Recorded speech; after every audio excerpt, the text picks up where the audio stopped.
महाराष्ट्र में जब से एकनाथ शिंदे की सरकार आई है तब से लगातार राज्य में इस तरह के मुद्दे उठाए जाते रहे हैं जो सांप्रदायिक तनाव पैदा करते हैं। कभी औरंगजेब का मुद्दा उठाया गया, कभी टीपू सुल्तान का मुद्दा उठाया गया। राज्य में कई बार सांप्रदायिक हालात बिगड़े हैं, कई शहरों में सांप्रदायिक हिंसा हुई है।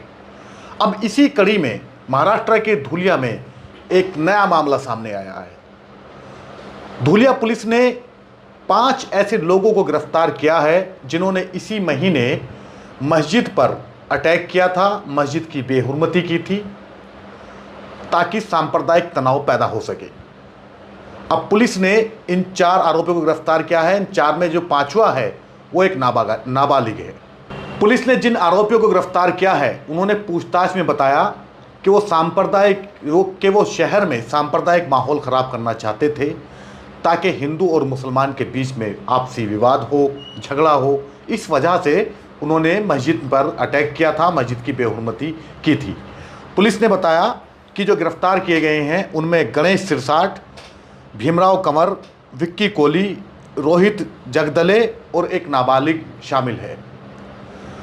महाराष्ट्र कैडर के पूर्व IPS हैं अब्दुल रहमान। उन्होंने इसका ट्वीट किया है, इस खबर का ट्वीट किया है। उन्होंने खबर में ट्वीट करके उन्होंने लिखा है कि ये राज्य में जो लगातार सभाएं की गई हैं पिछले कुछ दिनों में, जो लगातार हिंदूवादी संगठनों द्वारा सभाएं की गई हैं, उसका नतीजा है।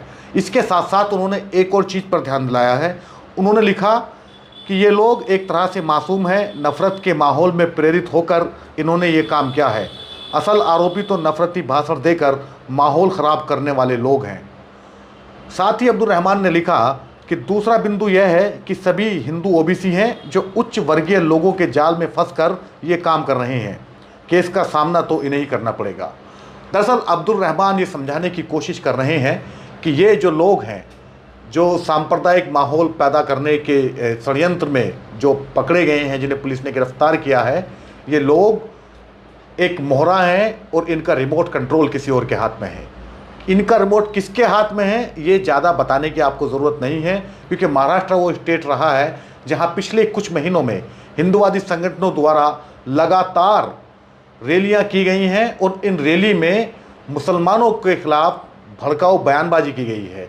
महाराष्ट्र के जो मुख्यमंत्री हैं वो इन घटनाओं पर, इन तरह की बयानबाजी पर एक्शन लेने से बचते रहे हैं और लगातार वो बच रहे हैं। हालांकि सुप्रीम कोर्ट ने कहा था कि पुलिस स्वतः संज्ञान ले इन मामलों में जहां हेट स्पीच होती है, पुलिस खुद मुकदमा दर्ज करे, बिना किसी धार्मिक भेदभाव के पुलिस कार्रवाई करे।